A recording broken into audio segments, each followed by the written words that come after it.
జగన్ గారి పర్యటన. జగన్ గారి పర్యటన అంటేనే ఆంధ్రప్రదేశ్‌లో చాలా రాజకీయం నడుస్తదండి.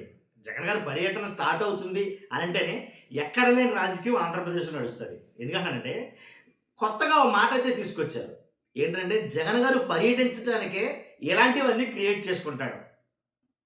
కూటమి నాయకులు, హోమ్ మినిస్టర్ గారు, స్వయాన హోమ్ మినిస్టర్ గారు అలాగే కూటమి నాయకులు చాలా మంది మాట్లాడుతున్న మాటలేంటంటే జగన్ గారు ఈ పర్యటనలు చేయడం కోసమే ఇలాంటివన్నీ కావాలని రెచ్చగొట్టి క్రియేట్ చేయించుకుంటాడు. అంబటి రాంబాబు గారి ఇష్యూ అయితే గారు, అలాగే జోగి రమేష్ గారి ఇష్యూ అయితే కానీ, ఇలాంటి ఇష్యూస్ అన్నీ కావాలని రెచ్చగొట్టించి క్రియేట్ చేసుకుని ఈ పర్యటనల కోసమే చేస్తాడు అని అయితే మాట్లాడుతున్నారు. తర్వాత చంద్రబాబు నాయుడు గారు కావచ్చు, ఇలా పెద్ద పెద్ద నాయకులందరూ కూడాను అనవసరంగా పబ్లిక్‌ని ఇబ్బంది పెట్టడం కోసం, 7 గంటల పాటు ట్రాఫిక్‌ని ఇబ్బంది పెట్టడం కోసం, లేదు అంబటి రాంబాబు గారిదైతే 7 గంటలో, 8 గంటలో, జోగి రమేష్ గారిదైతే కనుక 6 గంటలు, 7 గంటలు. కాబట్టి దీని నిమిత్తం చాలా మంది ప్రజలు ఇబ్బంది పడుతున్నారు. ఇలా కొన్ని వ్యాఖ్యలు 1, 2 కాదు. జగన్ గారు అందుకే చెప్తున్నాను నేను. జగన్ గారి పర్యటన అంటేనే ఒక రకంగా రాజకీయం జరుగుతది. ఎందుకన్నానంటే ఇంకో పక్క కొన్ని మీడియాలు, కొన్ని పత్రికలు మాట్లాడుతున్న మాటలేంటంటే జగన్ గారి పర్యటనలకి జనమే లేరు. జగన్ గారి పర్యటనలకి జనమే లేరు. వీఎఫ్ఎక్స్‌లో చూపిస్తున్నారు తప్ప జనం ఉండట్లేదు అక్కడ అంటారు.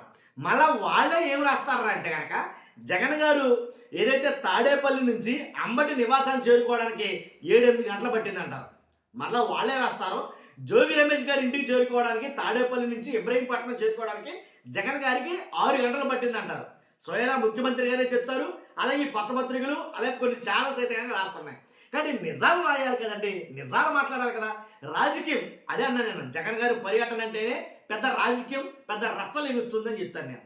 ఏదైతే జగన్ గారి షెడ్యూల్ ప్రకారంగా జోగి రమేష్ గారు ఇంటికి వెళ్ళాలనుకున్నారో ఆ ఇంటికి వెళ్ళడం కోసం ఓ రూట్ మ్యాప్ అయితే కనుక సిద్ధం చేసి ఇచ్చింది గవర్నమెంట్, ప్రభుత్వం. ఓ రూట్ మ్యాప్ సిద్ధం చేసి ఇచ్చింది. ఆ రూట్ మ్యాప్ ప్రకారంగానే అందరికీ తెలియజేయడం జరిగింది, చాలా మందికి, అక్కడ ఉన్న వాళ్ళందరికీ కూడా. కాబట్టి ఆ రూట్ మ్యాప్ ప్రకారంగా వెళ్తారనుకుంటే కనుక కాదు, ఆ రూట్ మ్యాప్ కాదు, మార్చామని రాత్రి ఆ రూట్ మ్యాప్ మార్చడం. ఇది రాజకీయమా కాదా అని వైఎస్ఆర్సీపీ నాయకులు అడుగుతారు. ఇవన్నీ అంటే జగన్ గారు కూడా అంత జనం ఎందుకు వస్తున్నారు, అసలు ఆ జనం ఎక్కడి నుంచి వస్తున్నారు, దీని మీద కేంద్రం నిఘా వర్గాలు కూడా కొంచెం ఆరా అయితే తెస్తున్నాయన్నమాట వాస్తవమే. కానీ కేంద్రం ఆరా తెస్తుంది, జగన్ గారు కూడా అంత జనం ఏంటి, ప్రతి పర్యటనకి 1, 2, 3, 4, 5, 6, 7 ఎన్ని పర్యటనలు అయితే జరిగాయో అన్ని పర్యటనల వెనక ఆ వస్తున్న జన సునామీ మీద ఏంటి కేంద్ర ప్రభుత్వం ఆరా తీస్తుంది. నిఘా వర్గాలు ఎప్పటికప్పుడు నివేదికలు తెలియజేస్తున్నాయి ఎందుకు వస్తున్నా అని చెప్పి. ఇక్కడ జరుగుతున్న ఏదైతే కల్తీ లడ్డు వ్యవహారం ఏదైతే ఉందో అది ఆల్రెడీ బీజేపీకి ఆల్మోస్ట్ చాలా మందికి తెలుసు. కాబట్టే బీజేపీ సైలెంట్ అయిపోయింది అని మాట్లాడతారు. విశ్వ హిందూ పరిషత్ ఎవరైతే ఉన్నారో వాళ్ళు కూడా లడ్డు విషయం రాజకీయం చేస్తున్నారని అర్థమయ్యి దీని జోలికి రావద్దు రాజకీయ పార్టీలు అని మాట్లాడుతున్నారు. కాకపోతే ఇక్కడ నేను కొన్ని వీడియోలు మీకు చూపించాలనుకుంటున్నాను. ఆ వీడియోలు ఏంటంటే కనుక ఏదైతే జనం లేరు ఏంటి, జనమిక జగన్ని నమ్మరు అని అంటూనే 6 గంటల పాటు పట్టింది అన్నారు. అంటే 6 గంటల పర్యటన పట్టింది అంటే కనుక జగన్ గారి కాన్వే ముందుకు కదలడం లేదు. జనంతో విపరీతంగా జన సునామీ వచ్చారంటే జగన్ని జనం నమ్ముతున్నారా లేదా? స్ట్రైట్గా నాకు వచ్చిన ఏంటంటే జగన్ని జనం నమ్మనప్పుడు అంత జనం సునామీలా ఎందుకు వస్తున్నారు? స్ట్రైట్గా క్వశ్చన్ అండి ఇది. కాబట్టి ఒక్కసారి చూద్దాం ఏంటంటే ఏదైతే ముఖ్యమంత్రి గారు మాట్లాడిన వీడియో ఒకసారి చూద్దాం. కాబట్టి ఈ వీడియో నేను కట్ చేసి ఆ వీడియో పెడతాను. ఒకసారి ముఖ్యమంత్రి గారి వీడియో చూద్దాం. చూస్తే గుంటూరు నుంచి విజయవాడకు పోవాలంటే 6 గంటలు. రోడ్లో ఇంకెవరు పోవడానికి వీలు లేదు. అంత మునుపు పేరు చూస్తే రోడ్డు మీద పోతూ వాళ్ళ కారు కింద ఒకడు చనిపోతే, సింగయ్య చనిపోతే తిరిగి ప్రభుత్వ హత్య అని చెప్తారు. బంగారు పాలెంలో రేట్లు లేవని పోయి డెమాన్స్ట్రేట్ చేస్తే పర్వాలేదు కానీ బలవంతంగా మామిడికాయలు తోలుకొచ్చి వేరే రైతుది కబ్జా చేసి తీసుకొచ్చి రోడ్డు మీద పడేస్తారు. అంటే రౌడీయిజం, గోండాయిజం. అంటే ఎవరి దగ్గర చేస్తారని అడుగుతున్నా. అదే మరి రోడ్డంతా బ్లాక్ చేయడం, గొడవలు చేయడం, ఏదో బలం ఉందని నిరూపించుకోవడం. బల ప్రదర్శన నిరూపించుకోవాల్సింది ఎన్నికల సమయంలో. మిగిలిన సమయంలో ప్రజలకు సేవ చేయడంలో ఏదైనా కానీ తప్పులు చేస్తే చెప్పడంలో మీరు ముందుకు రండి. కానీ తప్పుడు విధానాల ద్వారా వస్తే మాత్రం ఈ ప్రభుత్వం క్లియర్ గా ఉండాలనా లేదా తమ్ముళ్ళు అని అడుగుతున్నా. చూసారుగా, విన్నారు కదా, బాబు గారు మాట్లాడిన మాట విన్నారు కదా. కాబట్టి అంటే జనం జగన్ని నమ్ముతున్నట్టా లేనట్టా? ఎవరు నమ్ముతున్నాడు జనం? జగన్ గారు కూడా జనస్వామిలాగా జన సముద్రంలాగా వస్తున్నారని దాని అర్థం ఏంటి? ఇంకో మాట, ఇప్పుడు కొత్తగా తెరపైకి తీసుకొచ్చిన ఒక మాట గురించి మీకు చెప్పాలి. ఏమని చెప్పంటారా? బల ప్రదర్శన. బల ప్రదర్శన చేస్తున్నారు అని అన్నారు. బల ప్రదర్శన అంటే ఇప్పుడు నా వైపున నాకింత బలం ఉంది అని అంటే కనుక ఒక 50 లారీలో 100 లారీలో పెట్టి జనాన్ని తరలిస్తాను చూశారు, దాన్ని బల ప్రదర్శన అంటారు. లేదు, డబ్బులు ఇచ్చి నోట్లతోటి జనాల్ని కొనుక్కుంటాం చూశారు, ఏంటి రమ్మని చెప్పేసి, దాన్ని బల ప్రదర్శన అంటారు. లేదు, మందు లేదా బిర్యానీ ప్యాకెట్ ఇలాంటి వాటి కోసం ఏంటి ఎర్ర చూపి జనాలు తీసుకొస్తారు చూడు, దాన్ని బల ప్రదర్శన అంటారు.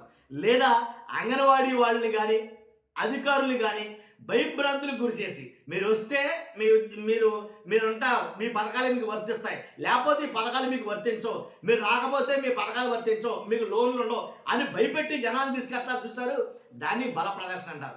ఇవేవి కూడా జగన్ గారి పర్యటనలో కనపడవు మనకి. పైపెచ్చు జగన్ గారు కూడా వచ్చే వాళ్ళకి అంతా ఇబ్బందే. నన్ను అడిగితే కనుక జగన్ గారు కూడా వెళ్ళాలంటే మొత్తం రిస్కే. జగన్ గారు కూడా వెళ్ళాలంటే రిస్క్, జగన్ గారి గురించి మాట్లాడాలంటే రిస్క్, అన్ని రిస్క్లే జగన్ గారితో పాటు. జగన్ గారి కోసం మాట్లాడినందుకే కదండి జోగి రమేష్ గారు కావచ్చు, అంబటి రాంబాబు గారు కావచ్చు, సోషల్ మీడియా యాక్టివిస్టులు కావచ్చు, వైఎస్ఆర్సీపీ కార్యకర్తలు కావచ్చు, జరుగుతున్న అరెస్టులు కావచ్చు, అర్థమైంది కదా మీకు. కాబట్టి బల ప్రదర్శన అయితే కాదు. జనాల్ని రావద్దని చెక్ పోస్టులు పెడతారు, వస్తే కేసులు పెడతామని పబ్లిక్గా నోటీసులు ఇస్తారు. వెళ్ళొద్దు అని చెప్పేసి నోటీసులు ఇస్తున్నారు, చెక్ పోస్టులు పెడుతున్నారు. అంతకుముందు జరిగిన పర్యటనలు అయితే రోడ్లు తవ్వేశారు, కానీ జనం మాత్రం ఎగబడిపోతున్నారు. ఆ రోడ్డు కాకపోతే ఇంకో రోడ్డే లేకపోతే చేలు లేకపోతే మెట్లో గుట్లో తట్లో మొత్తం దాటుకుండా పోతున్నారు. అంతే, ఎవరు ఆపినా సరే ఆగట్ల జనం. ఎవరి కోసం అది? 10 రూపాయలకో పావులాకో వచ్చి జనం దగ్గర అలా రారు. పట్టుచీర కట్టుకున్నామా ఏంటి, పేటట్టుకుని తిరిగామా అన్నట్టు ఉంటుంది వ్యవహారం. డబ్బులు ఇచ్చేవాళ్ళు అయితే కనుక అలా వస్తారు, అలా వెళ్ళిపోతారు. వాళ్ళకి కానే కాదు, పోలీసులతో మాకెందుకు వచ్చిన తరకాయ నొప్పి అని మానేస్తారు. వాళ్ళు కాదేళ్ళు. కాబట్టి ఆంక్షలు పెట్టి చెక్ పోస్టులు పెడితే ఈ రూట్ కాకపోతే ఇంకో రూటు. మీకు ఒక మాట చెప్పాలి నేను ఇక్కడ. యాక్చువల్గా అయితే కనుక తాడేపల్లి నుంచి ఇబ్రహీంపట్నంకి వెళ్ళడానికి 17 కిలోమీటర్ల రూట్ ఉంది. ఫస్ట్ అదే అనుకున్నారు అసలు, కానీ 17 కిలోమీటర్ల రూట్ కాదు ఏంటి, 47 కిలోమీటర్లు తిప్పితే జనం పలసబడిపోతారో తగ్గిపోతారో అని అనుకున్నారు. కాబట్టి 47 కిలోమీటర్ల దూరం ఏంటి తిప్పి తీసుకెళ్లారు అని అయితే మాట్లాడుతున్నారు. కానీ అంతకు మించి ఊహించిన జనం అయితే కనుక వచ్చారు అని చెప్తున్నారు వైసీపీ వాళ్ళు. దానికి తగ్గట్టుగానే సాక్ష్యాలు మనకు కనబడుతున్నాయి, వచ్చిన జనం లైవ్లో మనం చూస్తున్నాం. కాబట్టి అర్థమైంది కదా మీకు. కాబట్టి బల ప్రదర్శన కానే కాదు. జనం వాళ్ళంతటా వాళ్ళే వస్తారో, జగన్ కూడా జనం ఉన్నారు. సింపుల్గా ఒక ముక్కలే చెప్పాల్సి వస్తే కనుక. కాబట్టి ఏంటి, కాన్వాయ్ వెళ్ళగానే ఇంకో వీడియో చూపించాలి మీకు ఇక్కడ. కాన్వాయ్, జగన్ గారి కాన్వాయ్ ఏదైతే ఉందో భారీ జనం, వాళ్ళు వెళ్ళగానే అక్కడ జరుగుతుంది ఏంటంటే కనుక, ఆ కాన్వాయ్ వెళ్ళగానే జగన్ గారు వెళ్ళిపోయారంటే అక్కడ గేట్లు వేసేయడం, వాళ్ళు ఆపేయడం. ఇక్కడ కట్ చేసి చెప్తారు, ఆ వీడియో పెడతాను ఒకసారి. జగన్ అన్న వెళ్ళాడు, వెమ్మని ఇక్కడ జనాలను ఆపేశారు. జగన్ అన్న వెళ్ళాడు, వెమ్మని ఇక్కడ జనాలను ఆపేశారు. జగన్ అన్న కాని వెళ్ళగానే జనాలు ఆపేశారు. ఇదంతా జనాలు